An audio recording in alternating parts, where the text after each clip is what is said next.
Salam dostlar, hər vaxtınız xeyir olsun. Dostlar, hal-hazırda bildiyimiz kimi hər kəs ağac əkir. Bir-iki məlumatı sizlə paylaşmaq istəyirəm. Keçən ildə paylaşmışdım. Bu ildə özümə borc bilirəm sizlə paylaşmağa. Deməli, ağaclarınızın kökünün məhv olmağını istəmirsinizsə, Fludoxanil metalaksi tərkibli dərmanlardan istifadə edin. Yəni ki, ağacın kökünü ona batırın, çıxardın, əkim eləyin.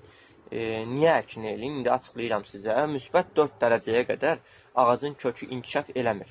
Müsbət 4 dərəcədən sonra yarpaqlar tökülsə belə ağacın kökü inkişaf edir. Kök uclarında saçaqları yaranmağa başlayır və köklər başlayır inkişaf eləməyə.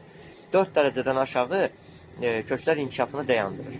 Köklər inkişafını dayandırdığı üçün köklərdə müəyyən fuzaryoz xəstəliklər olur.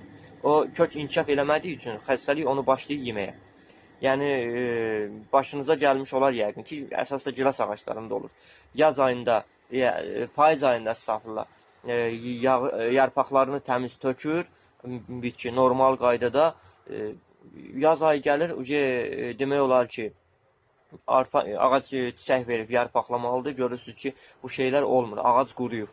Yəni, buna səbəb kökündə olan fuzaryoz xəstəliklərin qış aylarında daha da sürətlənməsidir. Bunun üçün dediyim tərkiblərdən, yəni fludoxanil, metalaksi tərkiblərdən istifadə eləmək lazımdır.